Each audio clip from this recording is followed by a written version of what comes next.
Excellency, the President of the Republic of Kenya, Your Excellency, Deputy President, my Lady, the Chief Justice and President of the Supreme Court, judges of the Supreme Court, the Court of Appeal, and the other courts, the Governor of Nairobi, Cabinet ministers here present, and distinguished members in the congregation. Coming to, my friend, the Attorney General, my classmate. Coming to the judiciary for many of us is like a homecoming because this is where we started our early life. I was appointed a magistrate in 1983, and we served in various parts of this country.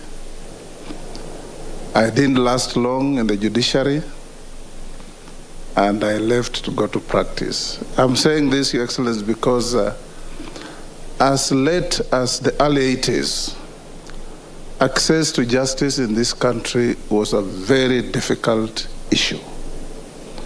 I remember in late 1983, I was hired by a sitting MP then to go to Mandera to represent his constituent. Going to Mandera took me 2 days by road, and I appeared in a court presided over by a DC who had no knowledge of any law. And as I was cross-examining a witness, he cut me short and said, "Wakili, maliza haraka tufunge huyu mtu twende." That is how far Kenyans have come to now access modern processes of getting justice. So we come here today, Lady Chief Justice and the judiciary as a whole, to celebrate your week and to receive your report and place it before the House of Parliament, where it will be debated. And the other arm of government that I lead will pass some judgment on your report, on your performance. And that is how interdependent we must be. Today, as we celebrate this great day, I want to encourage the judiciary to remain studiously independent. For the last couple of years, bills and acts of parliament passed at Parliament have found their fate not too welcoming in the judiciary.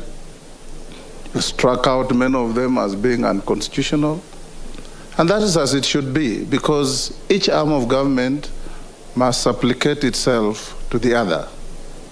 And whenever you make such decisions, it makes the legislature even more careful in ensuring that the laws they pass must be consistent with the Constitution and with the aspirations of the people of Kenya.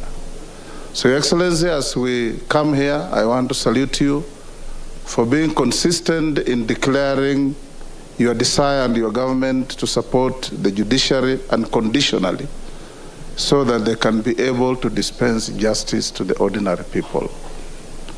Just one thing I want to finish with, Lady Chief Justice, and I think I've said this to you a few times before.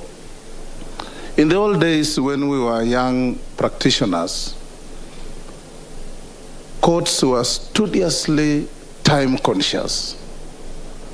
9 o'clock, if a lawyer or his client were not in court, the judges, the magistrates were seated there, and they would take a very dim view of a lawyer who comes late or a litigant who comes late.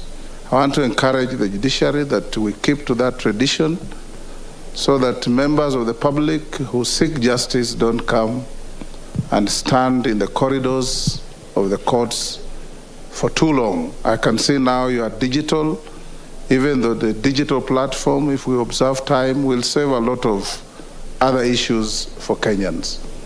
Allow me to finish by once again saluting our judiciary for coming of age and for making milestone decisions in many, many disputes between citizens and the state, not to mention politicians versus politicians.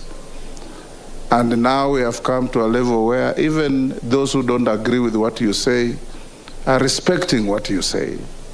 And that is the Kenya we want, and that's the Kenya we must have. Thank you, and may God help the judiciary continue being the true defender of the interests of the weak and the mighty at the same level, because that's where society must be. Thank you.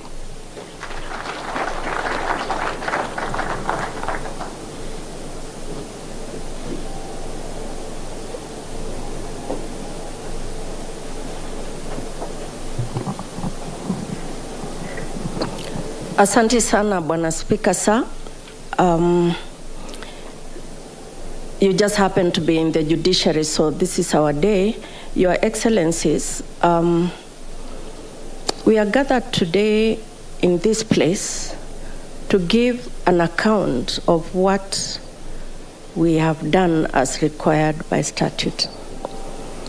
And the statute says that the person who will give that account on our behalf is the Honorable the Chief Justice of the Republic of Kenya, and it now falls on me to invite the Honorable the Chief Justice of the Republic, the Honorable Martha Karambo Kome, the President of my court, to come here and give the report.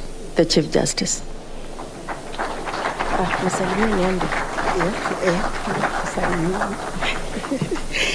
Thank you very much, my sister, the Honorable Lady Justice Philomena Mwiru. Your Excellency, Honorable Dr. William Samoei Ruto, the President of the Republic of Kenya, Your Excellency, Honorable Rigathi Gachagua, Deputy President of the Republic of Kenya, our Speaker, Honorable Moses Wetangula, the Speaker of the National Assembly, the Deputy Chief Justice and Vice President of the Supreme Court of Kenya.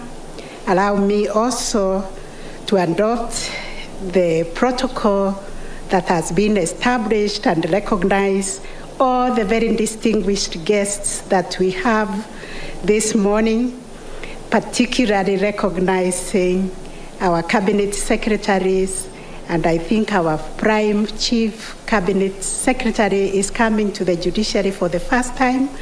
I've never seen him before. You're most welcome.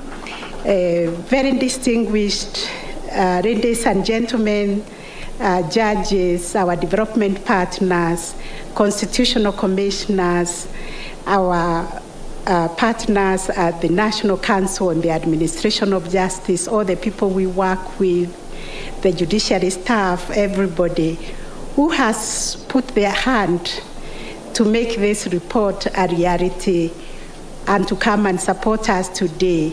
We recognize you and really say a very, very good morning to all of you.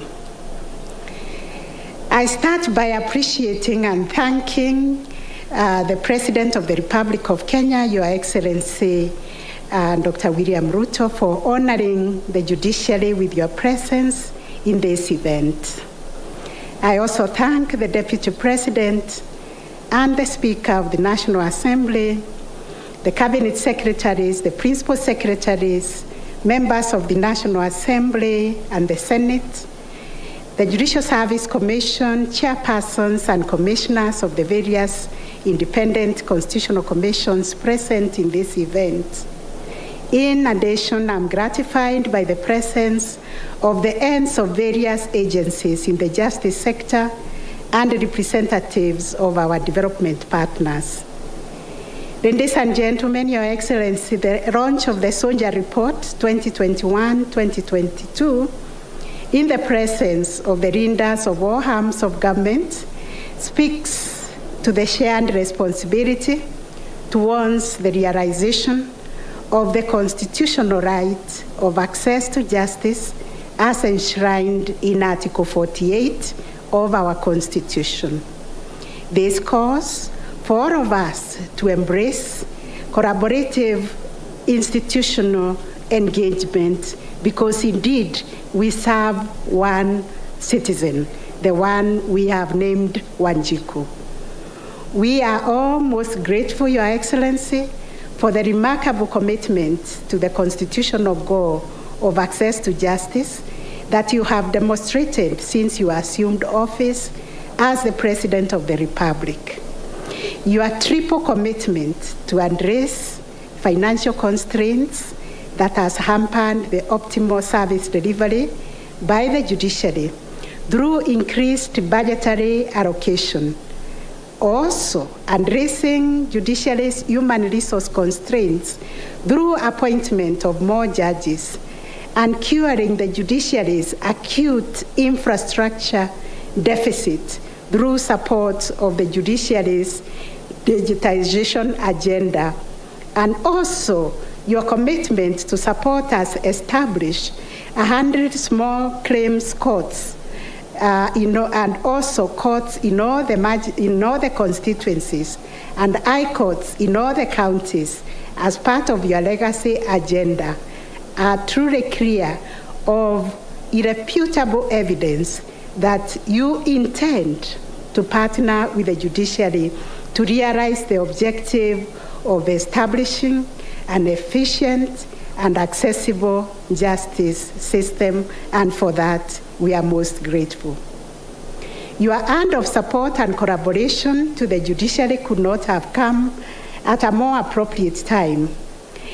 This is given that the report we are launching today, like the previous ones, show that the judiciary is not operating optimally due to significant budgetary, infrastructural, and human resource constraints.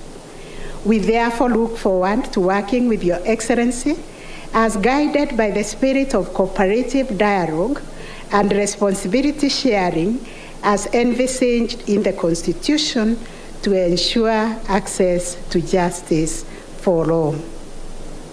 The fact that Your Excellency has embraced deepening access to justice as part of your government's bottom-up agenda makes this decisive moment in the history of the Kenyan justice sector.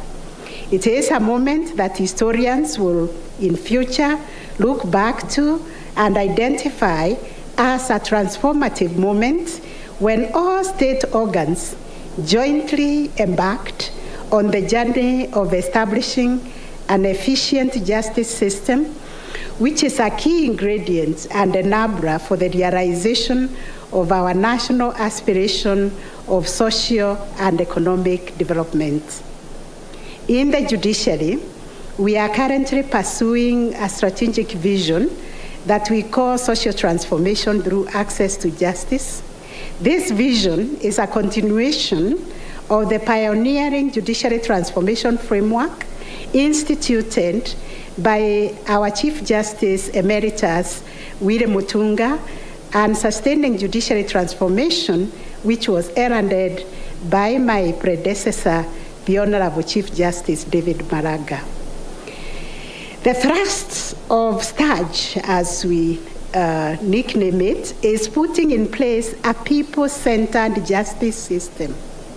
We aim to remove all barriers that have hindered access to justice for the excluded, or those you have identified in your policy as being in the bottom of the pyramid. We believe that this perfectly dovetails with the government's agenda. Your Excellency, the reality is that removing barriers to access to justice is a challenge that the judiciary cannot surmount on its own. Therefore, all arms of government should join hands and work together to master this formidable challenge. My call and plea today is that it is time for us to come together to build our judiciary to be a strong and independent institution, an institution where judicial services are truly public goods that are accessible to all citizens, including the vulnerable, who are the most in need of judicial services, but have historically been excluded from accessing justice. Over the last 1 year, Your Excellency, the judiciary has been hard-pressed to work in pursuit of the strategic outcomes identified in the STARJ. The report shows that we have made great strides in ensuring that our justice system is accessible, it is efficient, it is also expeditious and cost-effective as mandated in the Constitution. At the same time, it also offers the nation a glimpse of the vital and urgent areas in which our corrective intervention is still required. Your Excellency, distinguished guests, ladies and gentlemen, during the financial year that we are reporting, 404,000 cases were filed in the judiciary, out of which 257,000 were criminal cases, and 147,000 cases were civil cases. And just to get a glimpse of where these cases came from, 42% of them actually came from 5 counties: Nairobi, Nakuru, Mombasa, Kiambu, and Machakos. These courts recorded a case clearance rate of 94%, where 380 cases were resolved. And that, I think, deserves a clap. A clearance rate of 94% is really good. At the end of the financial year, we had 878,000 cases pending before our courts. And this comprises of 294,000 criminal cases and 384 civil cases.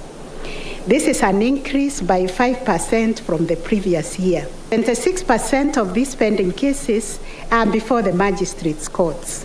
Of the pending cases, at the end of the period, 50% of them have been in the court system for over 1 year.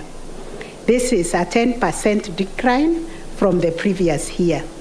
In pursuit of our vision of ensuring that our justice system is efficient and cost-effective, we pursued a number of game-changing interventions and initiatives aimed at enhancing access to justice and service delivery in the course of the financial year that we are reporting.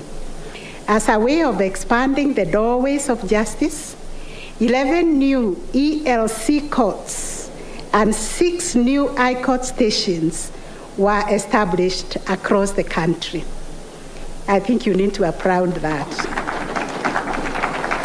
In addition, 2 Supreme Court sub-registries were opened, 5 Court of Appeal sub-registries, and 3 High Court sub-registries were established during this year. These initiatives expanded the footprint of these courts across the country, thereby ensuring easy geographical reach to judicial services by our litigants. Another transformative intervention, Your Excellency, during the year was the establishment of 11 small claims courts and appointment of 25 adjudicators to man these courts. The small claims courts is a revolutionary court that has enabled the resolution of claims below 1 million shillings to be resolved within 60 days in a process marked by informal and less cumbersome court process. Because of these features, the court has made significant contribution to the economy and contributed toward ease of doing business during the short period it has been in operation. During the year we are reporting, Your Excellency, the Small Claims Court resolved 9,315 cases, thereby releasing Kenya shillings 1.431 billion shillings in the economy. Having witnessed the revolutionary potential of the small claims court over the last 1 year, we project that if we have in place 100 small claims courts operationalized in the country, this will mark a turning point for the efficiency of the justice sector. In fact, if we get adequate support, we think of having a night shift operation, what the governor was talking about, with some adjudicators sitting from 5 p.m. to 8 p.m. in Nairobi and Mombasa cities, which would be a first for any public sector institution in Kenya and regionally. This will certainly place our country on the path to claiming the top spot in the continent in terms of efficiency in commercial disputes, resolution, and enhancing the country's attractiveness as a business and investment destination. To expedite the resolution of sexual and gender-based cases, we operationalized a sexual and gender-based violence court at Chanzu. This is part of our tailor-made intervention targeting access to justice for the vulnerable groups in our society, especially the children who are victims of violence. We hope to scale up the rollout of the SGBB courts throughout the country, and we are very, very happy, Your Excellency the Governor, to partner with you within Nairobi to operationalize these SGBB courts, especially where we are trying to build the small claims courts. In addition, we decentralized the political parties dispute tribunal across 7 regions during the period. This tribunal, Your Excellency, received and concluded 198 matters within 1 month of filing. I think we need to appreciate that tribunal. The decentralization of the PPDT and a significant impact on accessibility and expeditious disposal of pre-election disputes adjudication regime during the 2022 electoral cycle. It enabled us to do away with the specter of litigants traveling to Nairobi across the country as it was witnessed during the 2013 and 2017 electoral cycles, where all pre-election disputes were heard and centrally determined in Nairobi. In pursuit of our multi-door approach to access to justice, Your Excellency, the last financial year saw the strengthening and expansion of the alternative dispute resolution mechanism. Our court annex mediation program was expanded to an additional 8 court stations during the year. This means the court annex mediation is now operational in 94 court stations. If you are Christians, you would say amen. This period also saw the referral of 2,245 matters sent to mediation by various courts, and the resolution of 1,918 of the referred matters were resolved. The Judiciary in the reporting period launched 3 alternative justice system suites and models that we launched in Kajiado, Isiolo, and Nakuru. Additionally, 10 AJS mechanisms panels were launched in Kajiado County. It is noteworthy that the Kajiado model currently focuses on land-related matters, out of which already we have dealt with 61 and resolved them successfully. These are cases that had been pending resolution with the National Land Commission for a long time. The Judiciary also mounted mobile courts in far-flung areas in our continued quest to bridge the geographical distance between litigants and courts. We note, Your Excellency, the average distance traveled by courts to mobile courts location was 90 kilometers, with the farthest being 270 kilometers.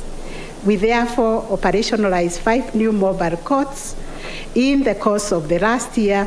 This brings the total number of mobile courts across the country to 57.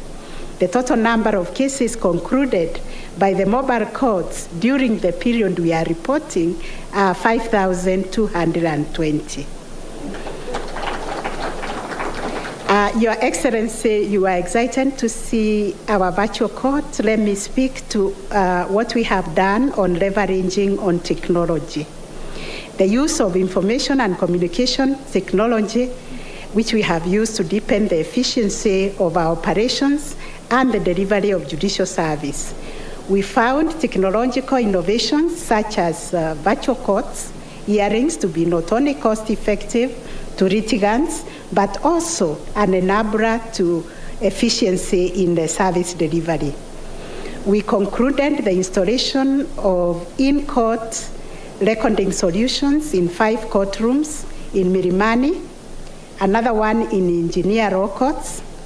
We have also deployed 15 units of video conferencing solution system aimed at facilitating remote trials and cases involving parties or witnesses who are abroad.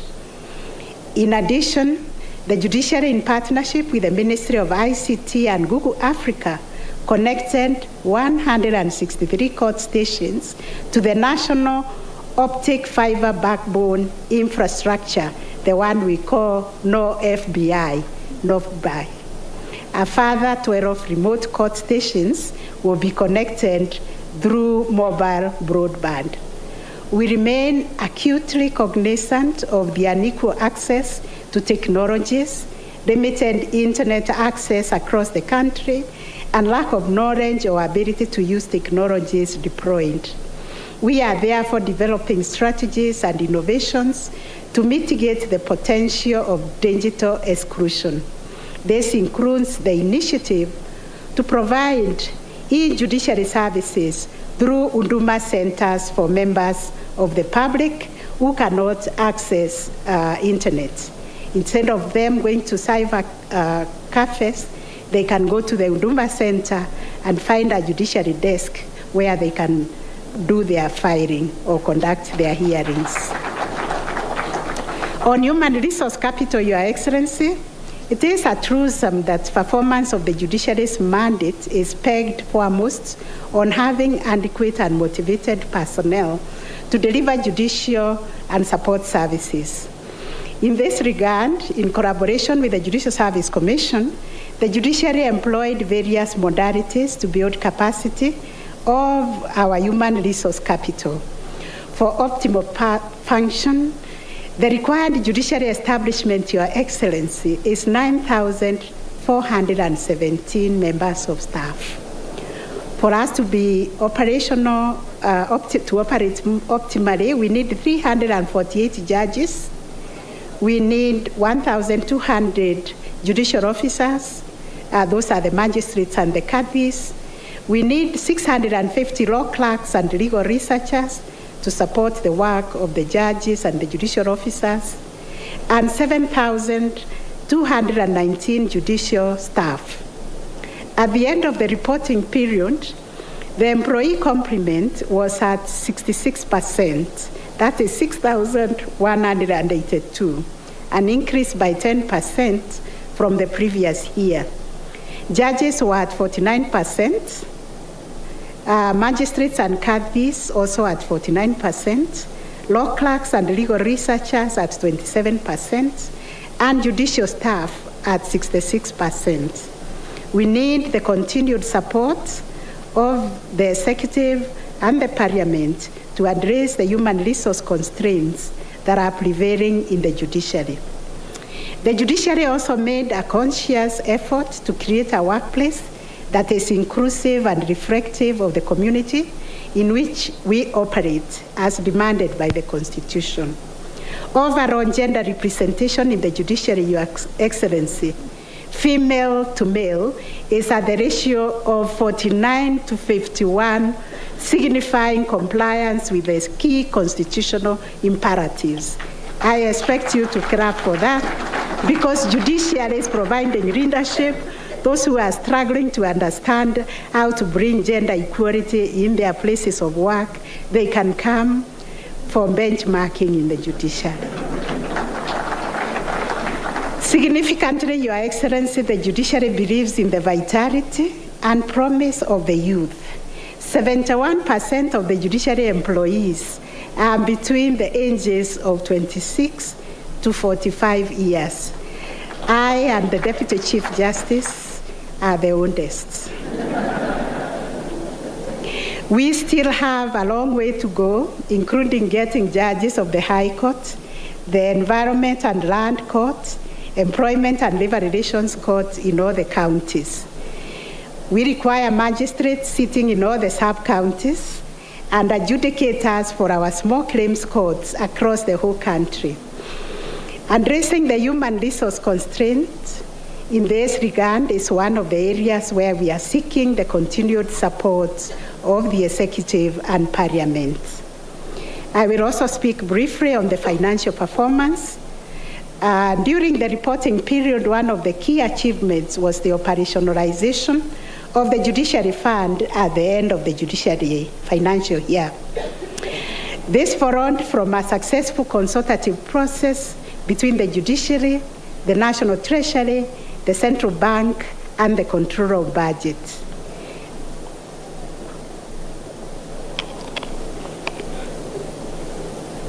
The Judiciary Fund account and its operational accounts were opened and activated on July 1, 2022. The Judiciary Fund Committee has been established to oversee budget implementation and to regularly advise the Chief Registrar of the Judiciary on the performance of the fund. The judiciary allocation for the year 2021-2022 was 18.1 billion, out of which 15.9 billion was for recurrent expenses, and Kenya shillings 2.154 billion was for the development budget. This represents about, Your Excellency, 0.6% of the total national budget, and just a small fraction of these resources of what is actually allocated to Parliament and the Executive.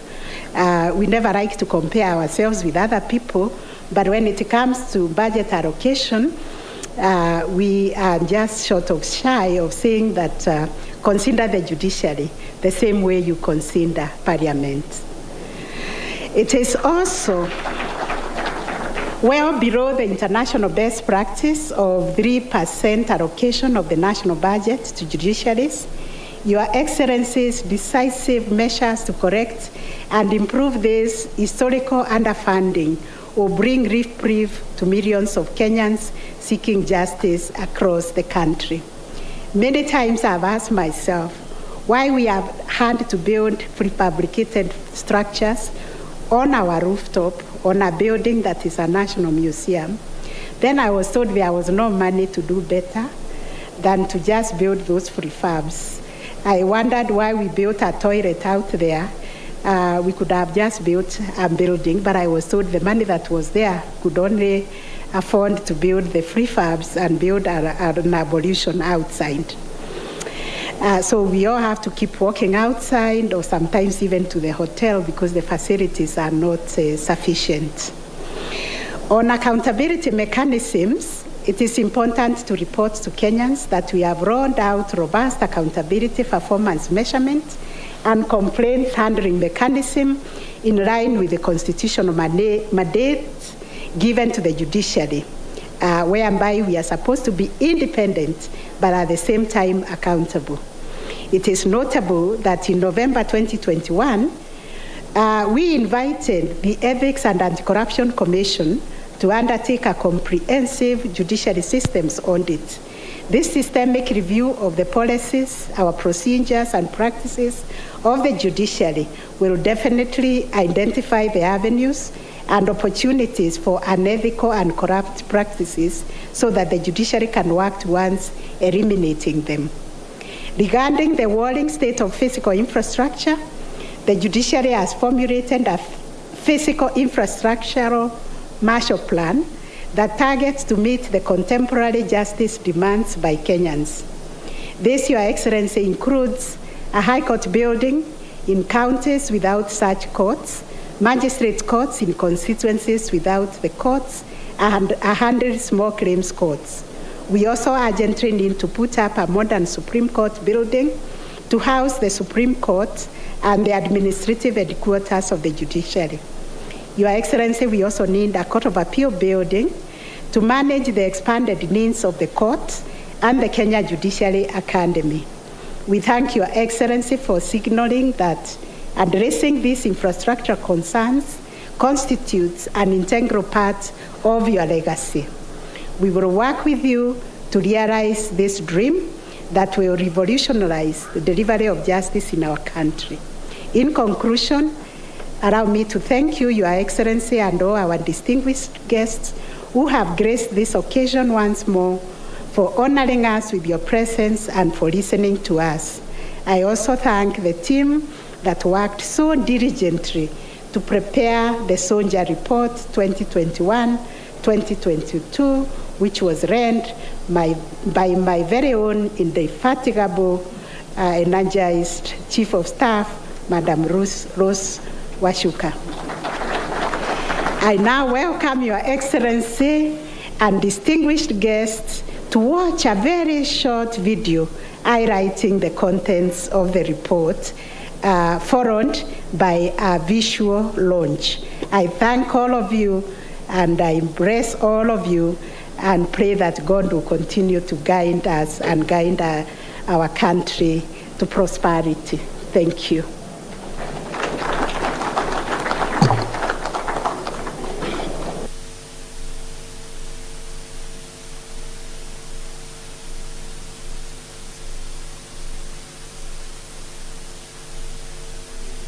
The video, please. May we have the video continue playing? Karibu.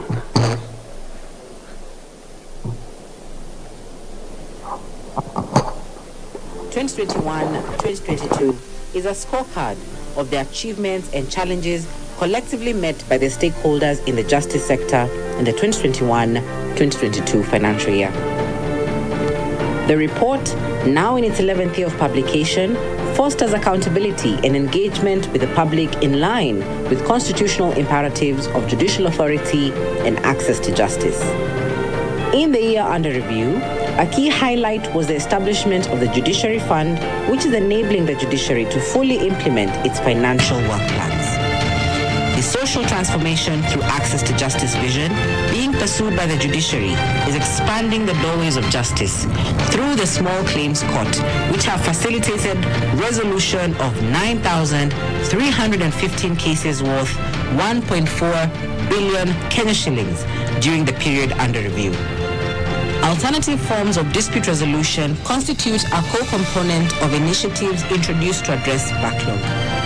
Court-annexed mediation and alternative justice systems provided pivotal avenues to resolving disputes, culminating in the first ever National Alternative Justice Conference. Court-annexed mediation facilitated settlement of 66 cases worth 554 million Kenya shillings. On 10th March 2022, to commemorate the International Day of Women Judges, the Chief Justice launched the first specialized sexual and gender-based violence court to address the needs of victims. The judiciary decentralized the political parties disputes tribunal, significantly reducing case completion and reinforcing internal political party dispute resolution mechanisms. The judiciary is enhancing public trust through vigorous public engagements under a shared leadership model and also continues to leverage on technology. The judiciary has implemented strategies to reduce case backlog through optimal staffing and leveraging technology for the administration of justice. This has resulted in improved service delivery and enhanced public trust.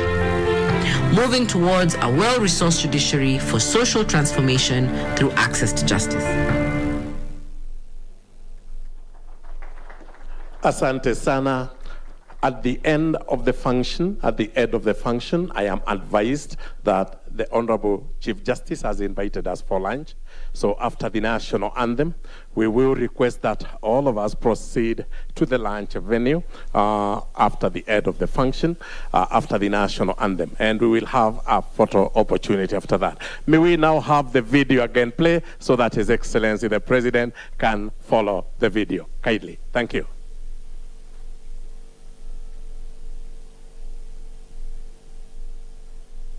The State of the Judiciary and Administration of Justice Annual Report 2021-2022 is a scorecard of the achievements and challenges collectively met by the stakeholders in the justice sector in the 2021-2022 financial year.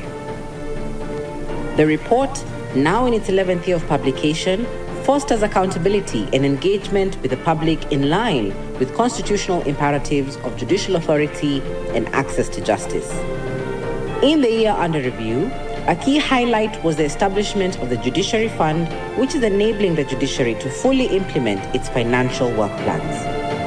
The social transformation through access to justice vision being pursued by the judiciary is expanding the doorways of justice through the small claims court, which have facilitated resolution of 9,315 cases worth 1.4 billion Kenya shillings during the period under review. Alternative forms of dispute resolution constitute a core component of initiatives introduced to address backlog. Court-annexed mediation and alternative justice systems provided pivotal avenues to resolving disputes, culminating in the first ever National Alternative Justice Conference. Court-annexed mediation facilitated settlement of 66 cases worth 554 million Kenya shillings. On 10th March 2022, to commemorate the International Day of Women Judges, the Chief Justice launched the first specialized sexual and gender-based violence court to address the needs of victims. The judiciary decentralized the political parties' disputes tribunal, significantly reducing case completion and reinforcing internal political party dispute resolution mechanisms. The judiciary is enhancing public trust through vigorous public engagements under a shared leadership model and also continues to leverage on technology. The judiciary has implemented strategies to reduce case backlog through optimal staffing and leveraging technology for the administration of justice. This has resulted in improved service delivery and enhanced public trust. Moving towards a well-resourced judiciary for social transformation through access to justice. And there we have it, ladies and gentlemen. And there we have it. If we can have the launch moment continue. Kindly. Thank you, Your Excellency, sir. There we have it, ladies and gentlemen. The annual State of the Judiciary and the Administrative Justice Report for the year 2021-2022. Tuwapongeze kwa makofi, mabibi na mabwana. Let us appreciate. Thank you very much. As the report is now officially launched.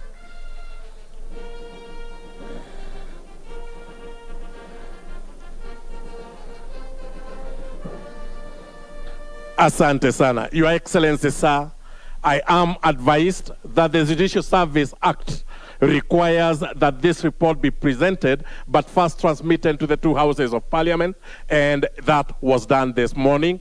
The Act also requires that the report is presented to the people of Kenya. And with your permission, Your Excellency, I will request the Honorable Chief Justice to present the report here to His Excellency, the President of the Republic of Kenya, on behalf of the people of Kenya. Karibu sana, welcome, Your Excellency. And the second set will be presented to the Honorable Speaker of the National Assembly on behalf of the two houses. Speaker, if you could kindly join me here, kindly. The first copy to His Excellency the President of the Republic of Kenya. Tumpigie makofi wakati anapokea from the Honorable Chief Justice. Speaker kidogo kwanza apate picha ya His Excellency and the Chief Justice handling the report. Your Excellency, I will request we remain there just a bit. The Speaker of the National Assembly, kindly a copy for the Speaker of the National Assembly. And on behalf of Parliament, And now, Asante, I request the Honorable Chief Justice to get a copy and get in between His Excellency the President and the Speaker, and we showcase to the people of Kenya the report just presented for that photo.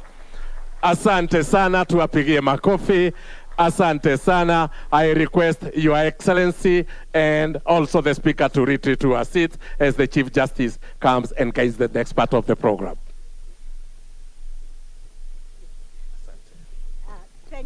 Thank you very much. Please take your seats. Thank you, Your Excellency. Thank you very much, the Deputy President, the Vice President, and all of us for thus far we have gone. It is indeed now my honor and great privilege to invite the Honorable Deputy President, the Honorable Rigathi Gachagua, to come and address us, and thereafter invite His Excellency the President. Welcome, Vice President. Thank you.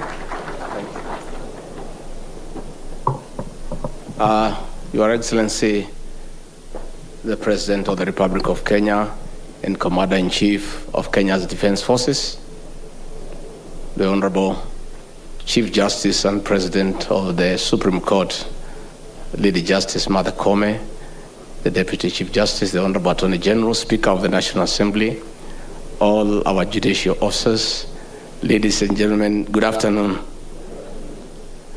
Your Excellency, I'm also happy to be here. Are you alone?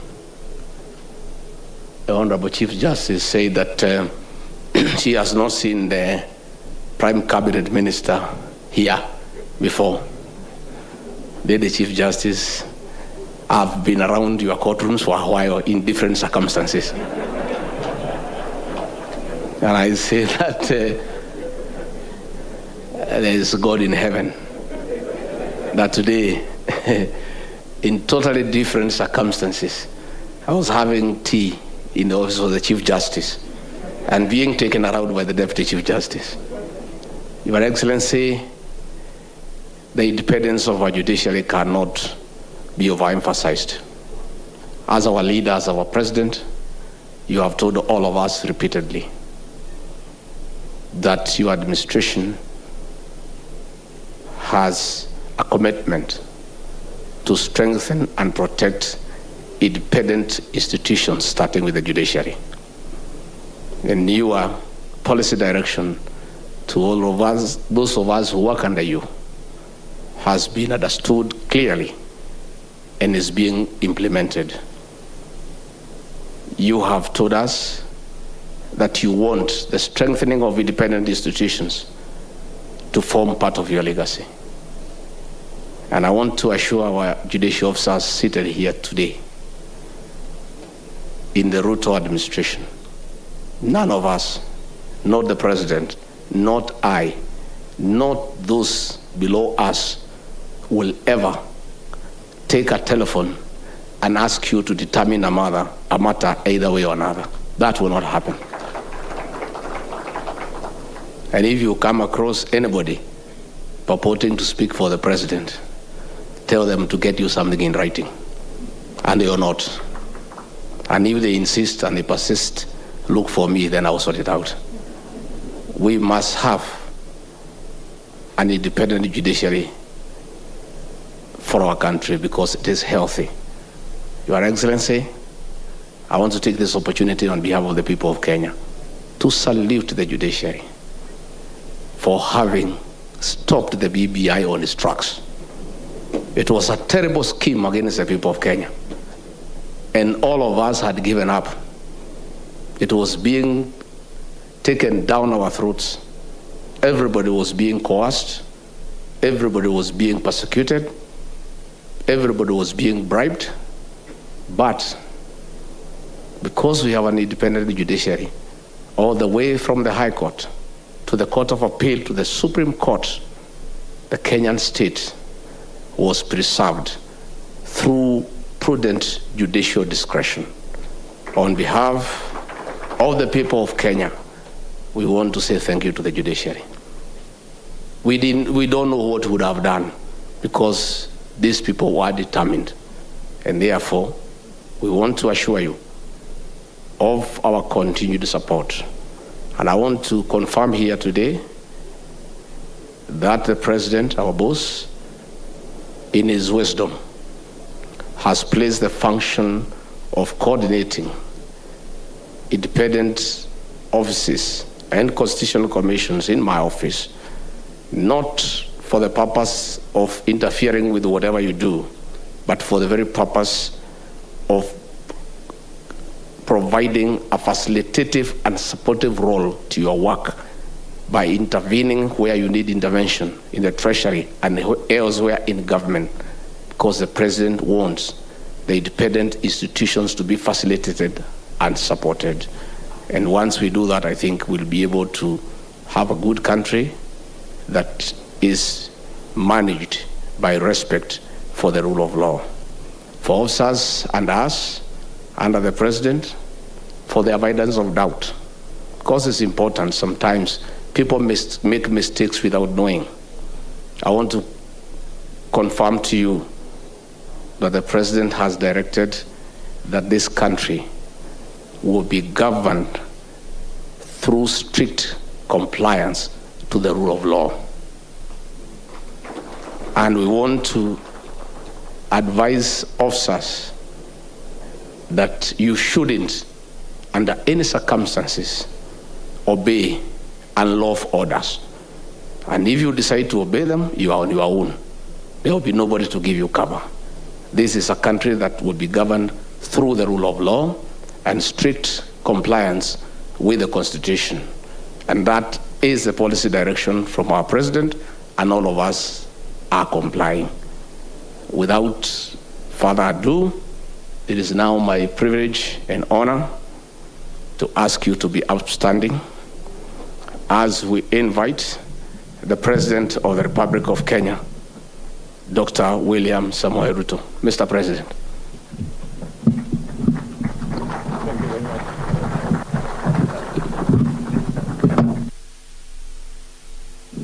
Thank you very much, and let's take our seats. Thank you very much. Asante sana.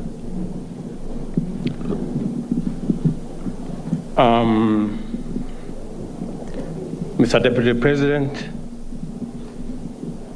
the Honorable Chief Justice and President of the Supreme Court, Lady Justice Martha Koome, the Speaker of the National Assembly, Moses Wetangula, the Deputy Chief Justice, the Attorney General, judicial officers, fellow leaders, ladies and gentlemen, good afternoon. It's my first occasion to be in the judiciary in my new role. I've been here before.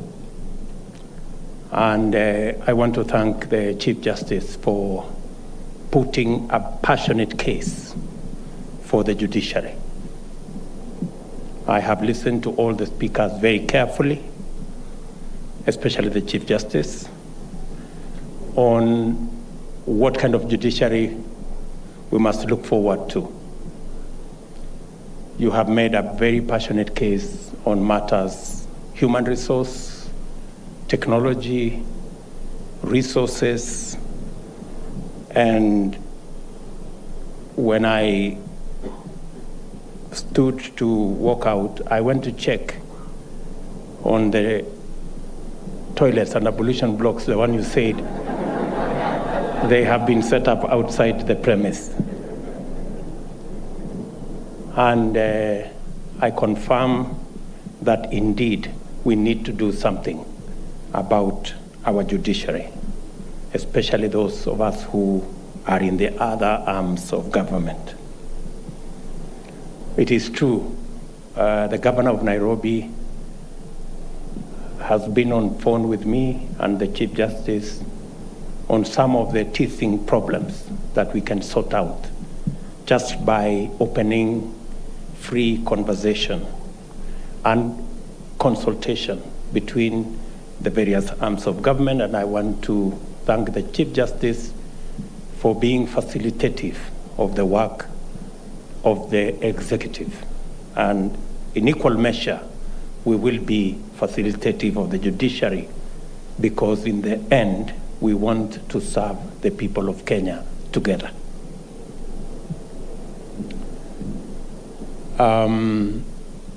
It is correct for the governor of Nairobi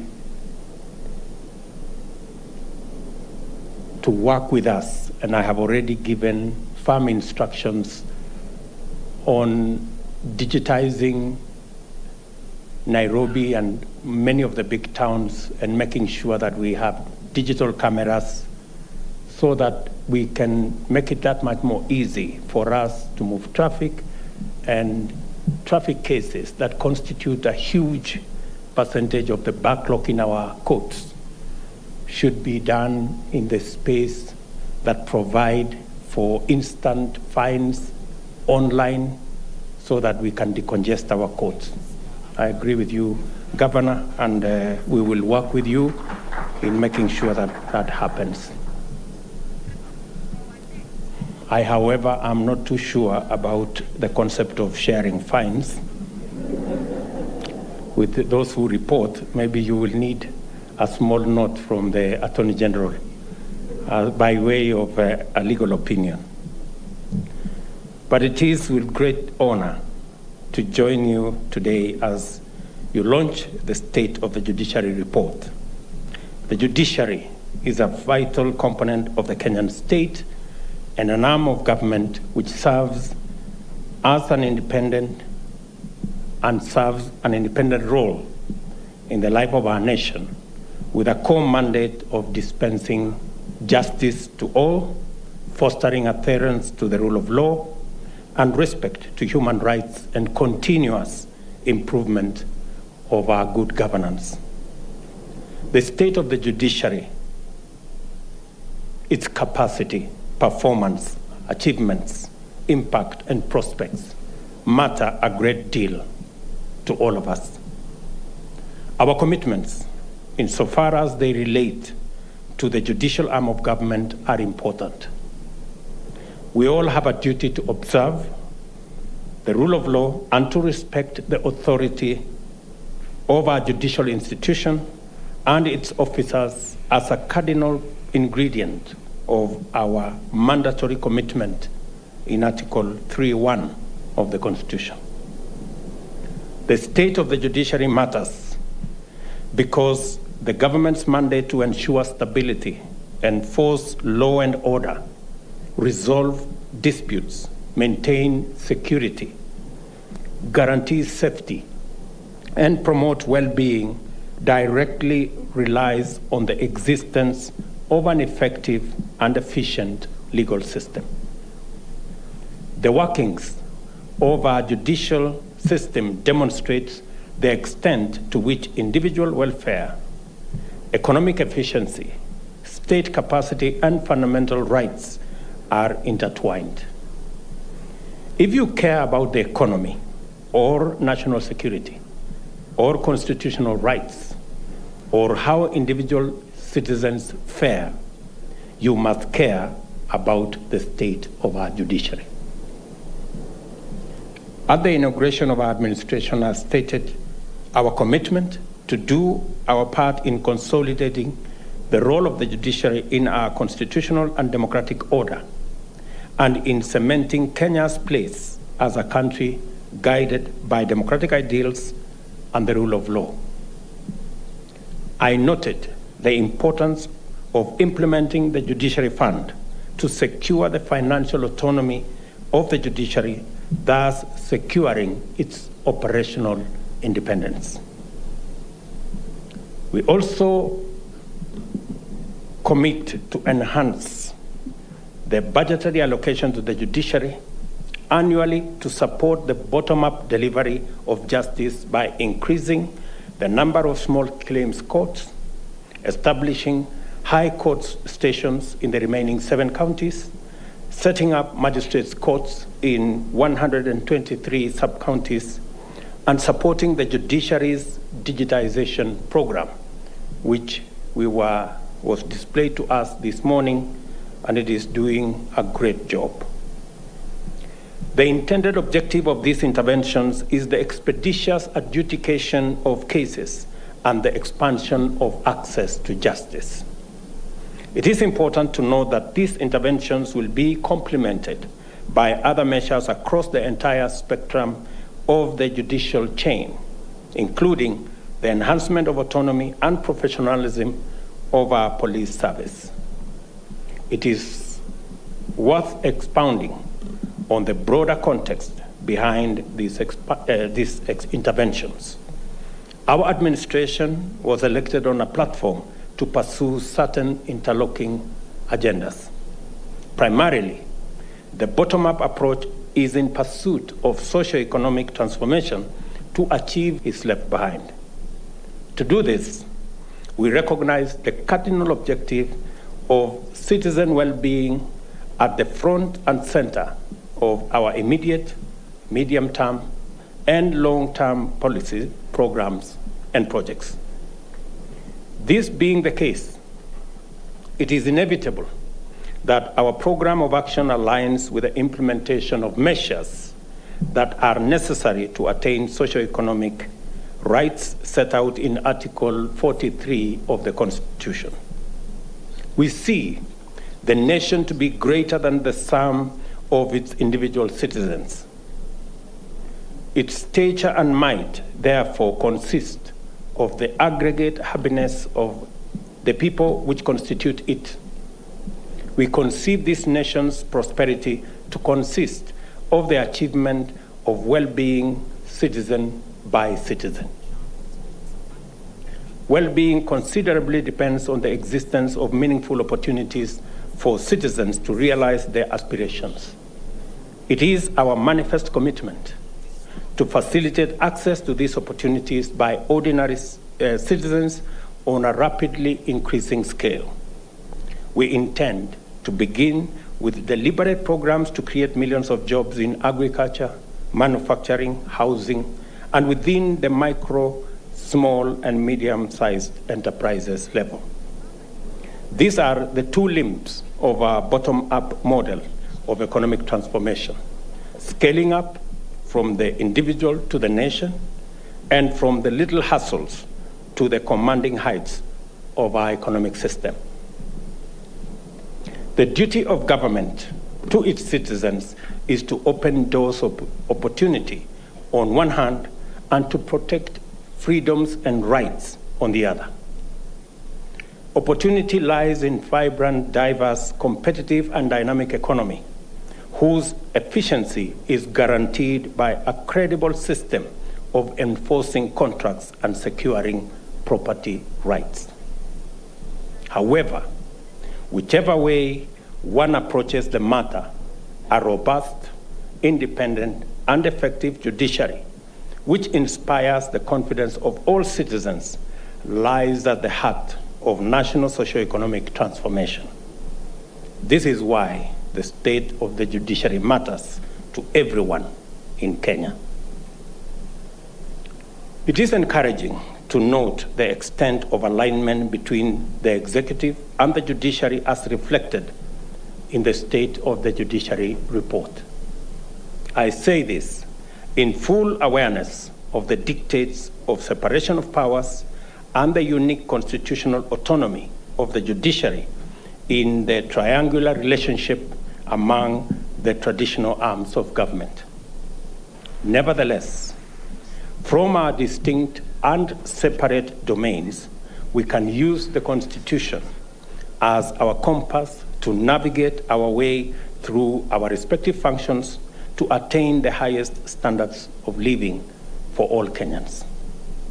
This is precisely what is captured in the Kenya Kwanza plan, and that is the bottom-up transformation agenda on one hand, and the strategic vision of the judiciary on the other, and that is social transformation through access to justice. Both documents explicitly set out the realization of the promise of the Constitution of Kenya 2010. They champion the inclusion of the traditionally excluded and historically marginalized sectors of our society. Each document also prioritizes the millions at the bottom of the socio-economic and political pyramid as the foundation of sustainable transformation. Furthermore, we are united in the knowledge that an accessible, efficient, and impartial judicial system facilitates shared economic development that meaningfully includes the needy, most vulnerable, and marginalized segments of our society. We also recognize that the efficiency of the judicial system in the resolution of commercial disputes and securing property rights is key to making Kenya a destination of choice for investors. The government, therefore, will support the judiciary to attain efficiency in its operations so that it can effectively contribute to the attraction and retention of foreign and domestic investments. The judiciary's stated aim to tackle systemic formal as well as informal barriers to access to justice resonates quite strongly with our administration's objective to provide access to public platforms and processes for previously excluded or underserved groups. I am satisfied that this model of delivering justice from the bottom up underpins citizen well-being and complements it with the opportunities for self-actualization created by stronger economic performance and higher investment confidence. The socio-economic transformation through access to justice is a program that is responsive to the gaps in the judicial system, ensuring that possibilities become a reality by virtue of decisive measures to develop a high quality, accessible, efficient, expeditious, and cost-effective judiciary. Such a people-centered approach aligns admirably with our broader transformation agenda. I have noted from the State of the Judiciary report that the judiciary has made progress in delivering value for taxpayers' investments in establishing critical infrastructure and achieving significant improvement in resolving disputes.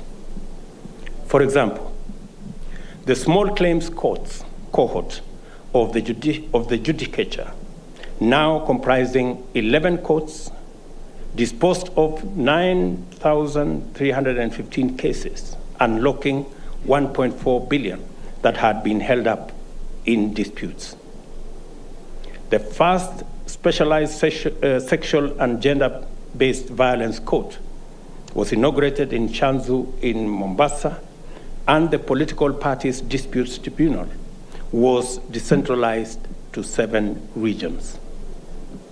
It is highly commendable that apart from setting up premises for High Court, Land and Environment Court, and Magistrates Courts across the country, the judiciary has also complemented these developments with ICT capabilities.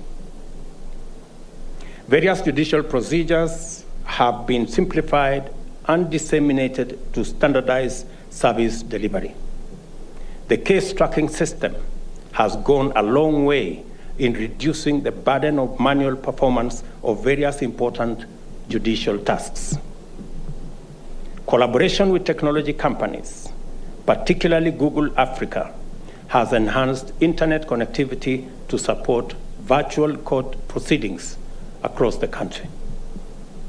From the slow, manual, cumbersome, and vulnerable judiciary of recent years, we are now witnessing the rapid evolution of a judicial system that is smart, connected, digitized, automated, and efficient.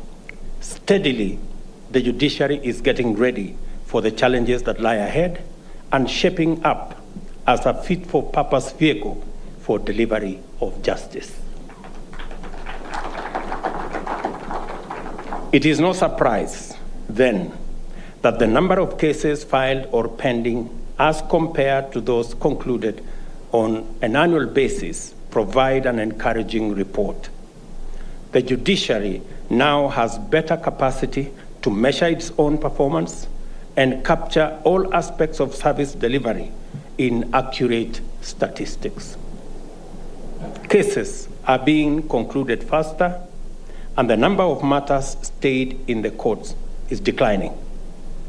The decline in overall backlog rate, despite the rise in numbers of new cases, points to enhanced efficiency.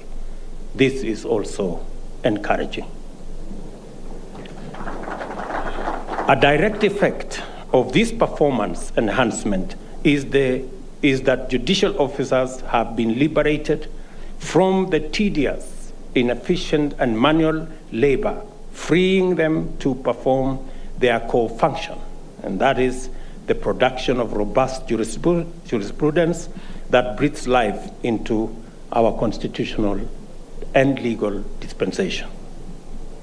The State of the Judiciary report also includes numerous instances of jurisprudence that involve the invalidation of executive measures.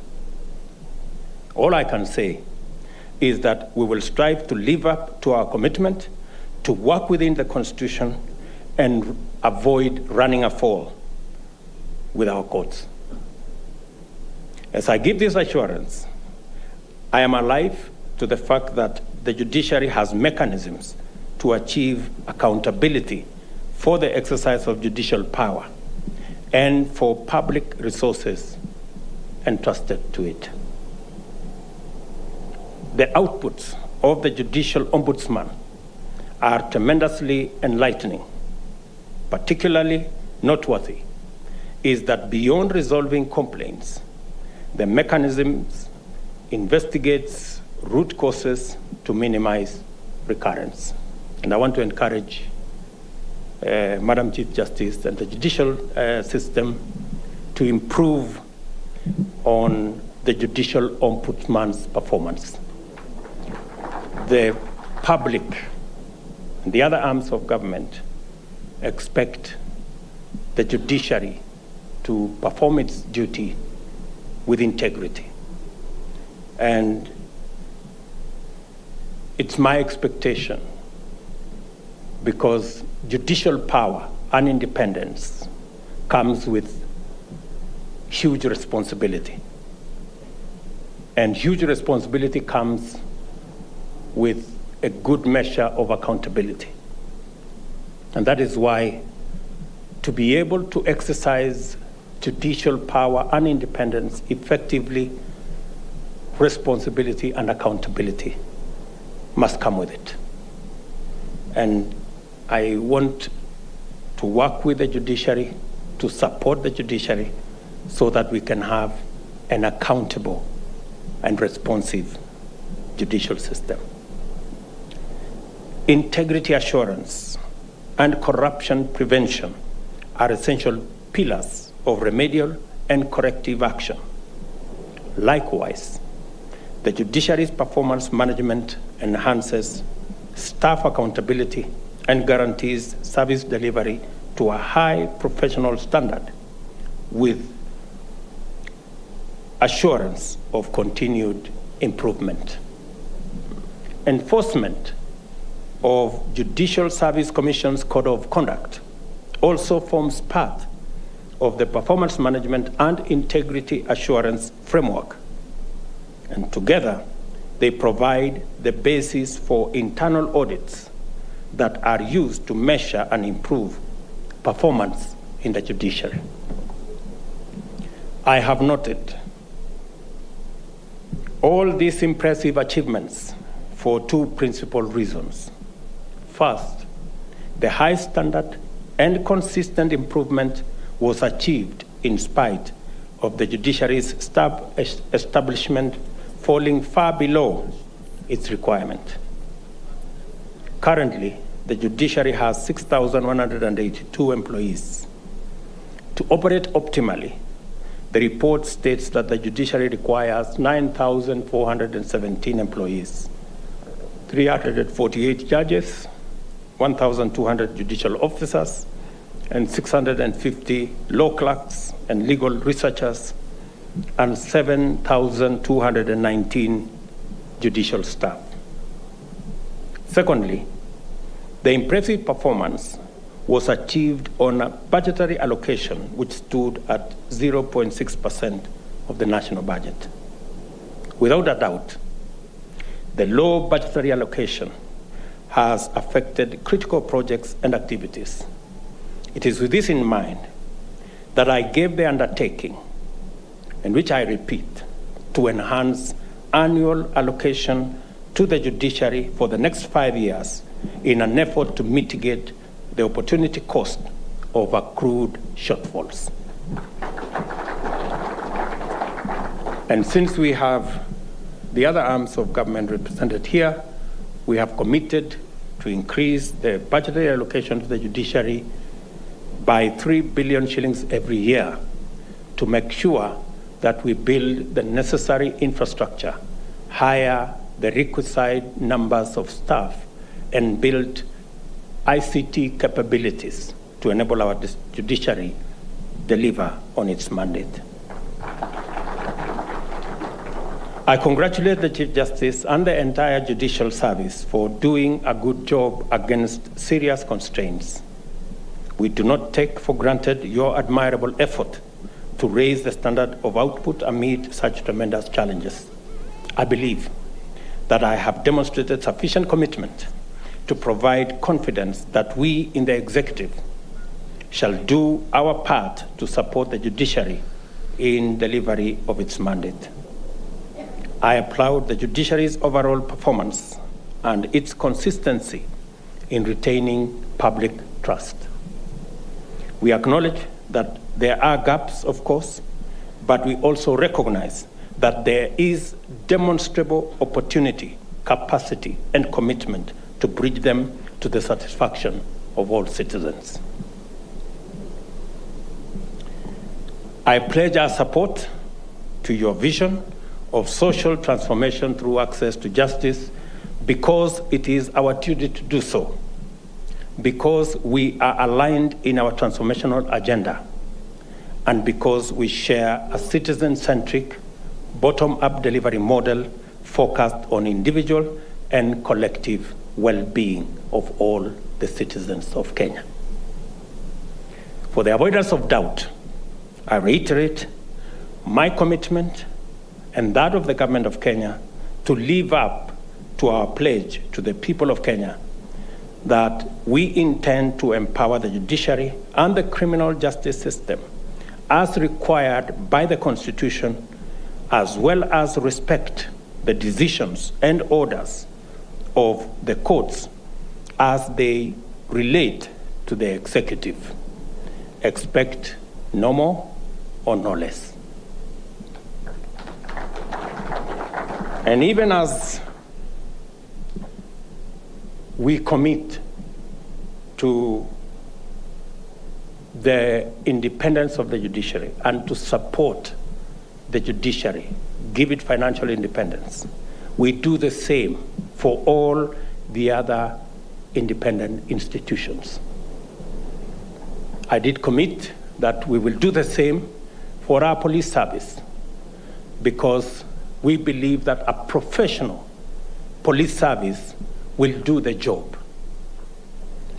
I have already established an independent budget and appointed an independent accounting officer for the police service so that they can discharge their mandate without reference to any other office or any other institution, as is required of us by law. I am a great believer, and I will work with all the arms of government in building our institutions and respecting those institutions. We will build the judiciary and respect the judiciary. We will build all the other institutions, including the police and other institutions, and support them and respect them. We cannot, at the same time, be bringing down our institutions and expecting them to work for us. We must collectively, as a country, work towards building all the institutions set up by the Constitution as the guarantee for the country being built on the solid foundation of the rule of law and respect for the Constitution. Any other attempt to build this nation on the basis of individuals and personalities will lead to monumental failure.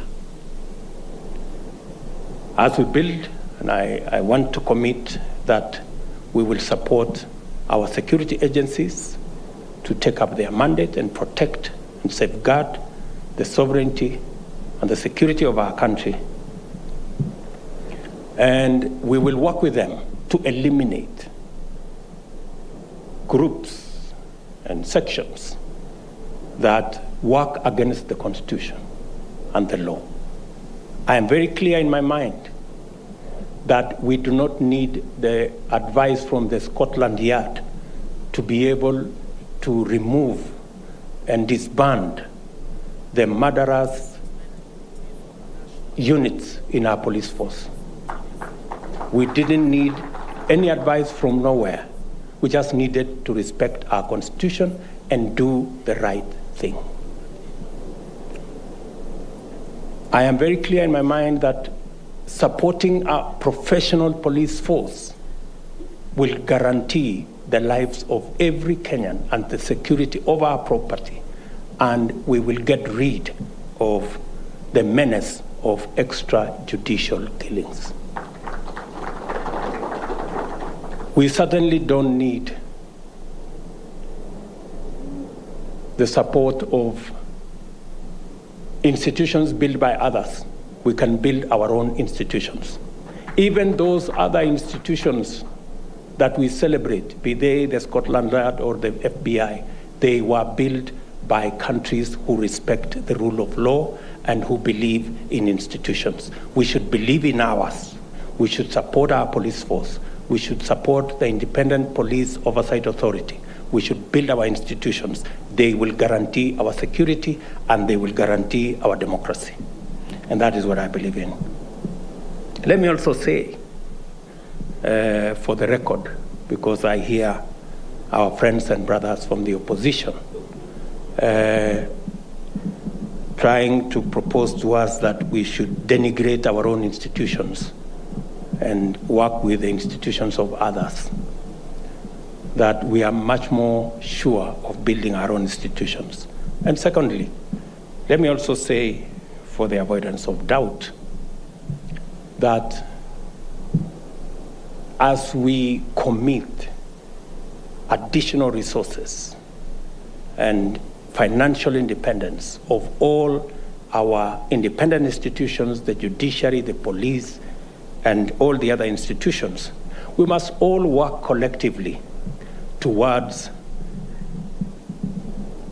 making sure that we have savings and we collect revenues that will support our development.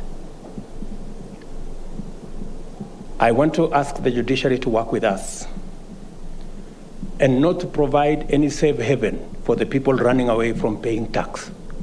They should not find refuge in the judiciary. They should not find refuge in judicial orders.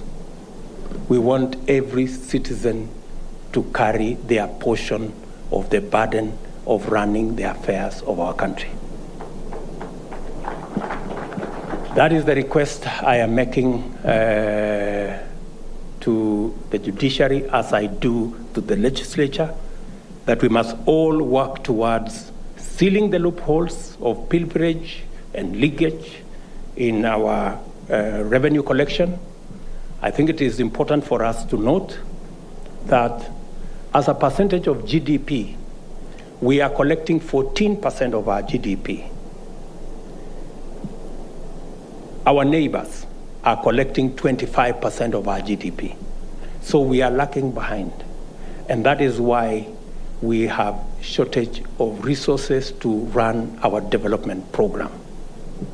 Our friends in the opposition are telling us that we should continue to borrow and we should not raise our savings. I want to say, for the avoidance of doubt and on record, that already We have had conversations with the Central Organization of Trade Unions. We have consultations with the Federation of Kenya Employers, and we have all agreed, except the people in the opposition, that it is necessary to increase our contributions on savings from 200 shillings to 6% of our salaries. Our brothers and sisters in the opposition should wake up to this reality and smell the coffee.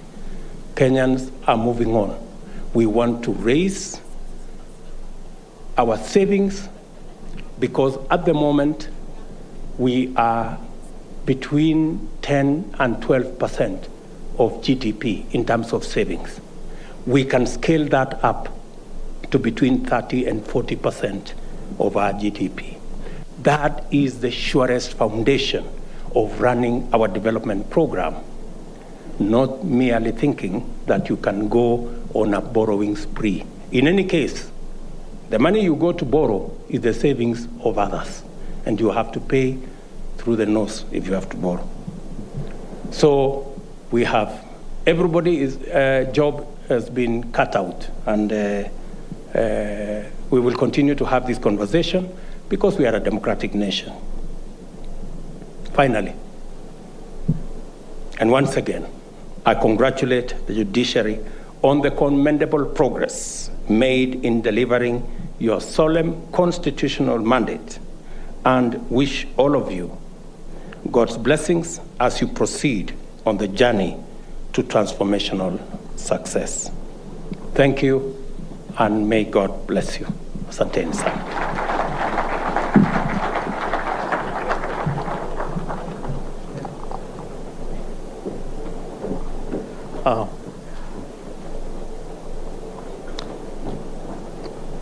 Ladies and gentlemen, may we all be upstanding for the national anthem and the lowering of the mace.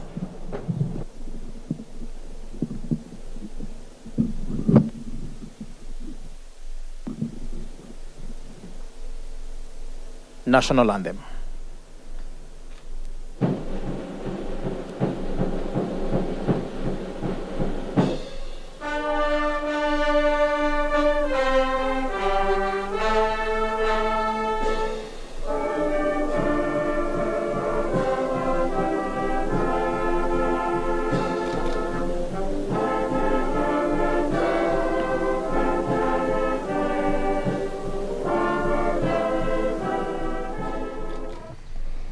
President William Ruto officiating the State of the Judiciary Annual Report 2021-2022. The president saying there is need to protect the judiciary. This, as he says, his government will allocate 3 billion shillings annually to support the system at the judiciary. He says every Kenyan has a right to access justice. The president has also said there is need to fight extrajudicial killings in the country to end the vice the soonest we can. We are taking a short commercial break. When we return, we'll be back with the news. Stay with us.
destroy the island. No one will fight for the mushrooms again.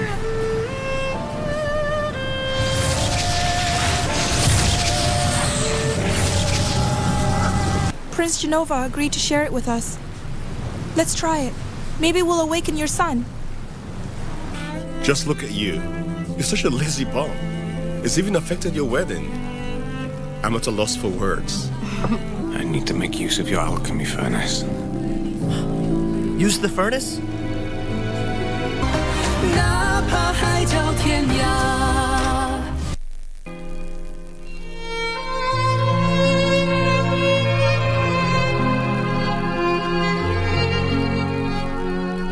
Nairu ukwe maskini lakini ukwe mzima. Ukiwa na health mzuri, shukuru Mungu. Some of them don't even understand the kind of sickness that they are suffering from. But thank you because through Mama here, we have seen the hand of God. Nashukuru, nilitibiwa, sasa naendelea kupona. Lakini mlisupport, nikaweza kupona, sasa niko na raha.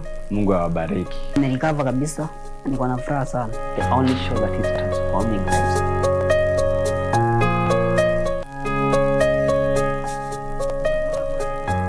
Mungu akubariki na Mungu akuzidishie. Kakamega mpo.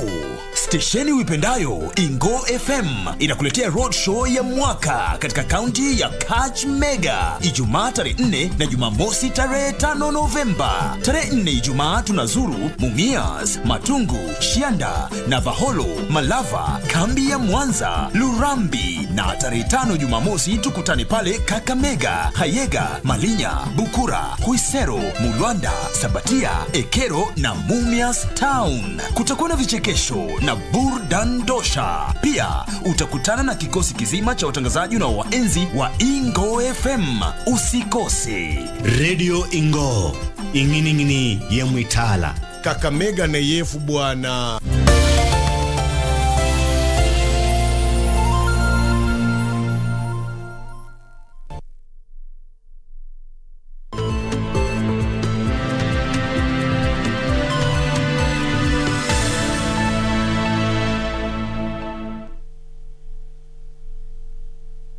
Afternoon. Thank you for staying with us. This is KBC. You are in time for the lunchtime news. A very warm welcome.